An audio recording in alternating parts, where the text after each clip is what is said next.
જય શ્રી કૃષ્ણ ફ્રેન્ડ્સ, મારી ચેનલમાં તમારું સ્વાગત છે। આજે આપણે બનાવીશું ગુજરાતી સ્ટાઇલમાં દૂધિયા અને વધેલા ભાતના મુઠિયા ઢોકળા, જે ખાવાની ખૂબ જ મજા આવે છે અને હેલ્ધી પણ હોય છે। આ મુઠિયા ઢોકળા તમે ડિનરમાં પણ ખાઈ શકો છો અને સવારે ચા સાથે નાસ્તામાં પણ ખાઈ શકો છો।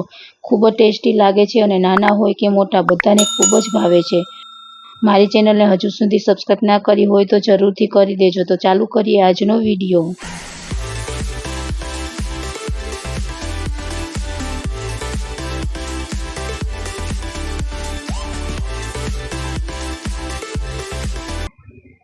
તો મુઠિયા ઢોકળા બનાવવા આપણે જોશે એક દૂધી, થોડાક એવા ધાણા, 3 થી 4 લીલા મરચાં, 8 થી 10 લસણની કળી। ફ્રેન્ડ્સ, તમારે લસણ વધારે લેવું હોય તો લઈ શકો છો। 1 થી 2 આદુના કટકા અને 1 ગાજર। ફ્રેન્ડ્સ, તમારે ગાજર ના લેવું હોય તો સ્કીપ પણ કરી શકો છો। હવે આપણે જે લસણ અને આદુના કટકા લીધા હતા તે લીલા મરચાંને કટ કરી આ ખાંડણીમાં નાખી દઈશું। ફ્રેન્ડ્સ, આ મુઠિયા ઢોકળા દહીં સાથે ખાવાની તો ખૂબ જ મજા આવે છે। હવે આપણે આદુ, મરચાં, લસણને ખાંડી તેનું પેસ્ટ તૈયાર કરી લઈશું। પેસ્ટ બની જાય પછી આપણે 3 કપ ઘઉંનો જાડો લોટ લેશું, તેને સરખી રીતે ચાળી લેશું।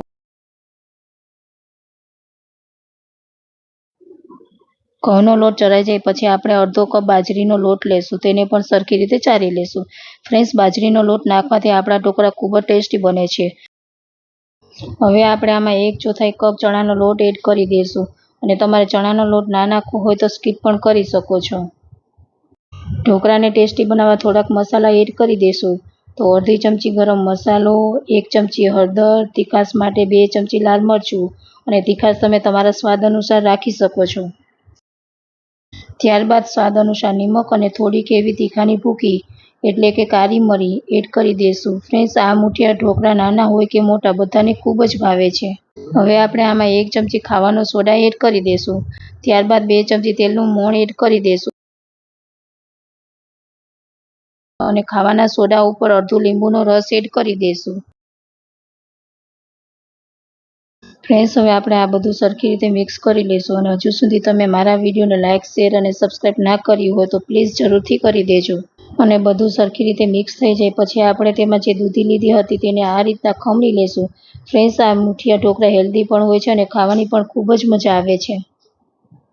હવે આપણે જે ગાજર લીધું હતું તેને પણ ખમણીને આમાં એડ કરી દઈશું।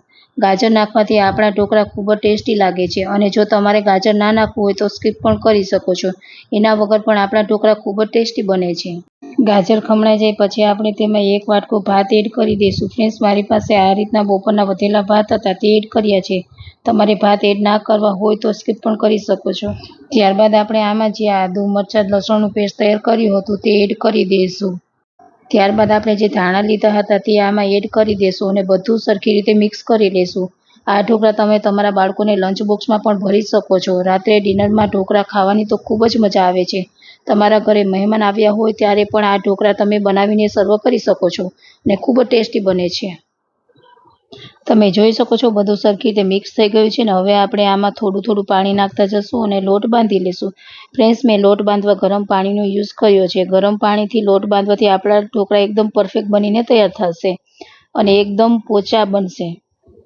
તમે જોઈ શકો છો આપણો લોટ બંધાઈ ગયો છે। હવે આપણે ગેસ ઉપર ઢોકળા બનાવવાનું કુકર મૂકી તેમાં થોડુંક એવું પાણી નાખી તેના ઉપર આ રીતના કાણાવાળી ડીશ મૂકી દઈશું અને પછી આપણે જે લોટ તૈયાર કર્યો હતો તેમાંથી થોડોક લોટ લઈ તેને લોટને આ રીતના મુઠિયા ઢોકળા બનાવી તેને ડીશ ઉપર મૂકી દઈશું અને આ રીતના બીજા ઢોકળા પણ તૈયાર કરી લઈશું।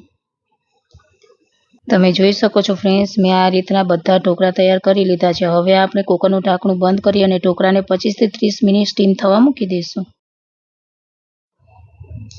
ફ્રેન્ડ્સ, 20 થી 30 મિનિટ થઈ ગઈ છે અને આપણા ઢોકળા પણ સ્ટીમ થઈ ગયા છે। હવે આપણે તેને ડીશમાં કાઢી થોડી વાર ઠરવા દઈશું।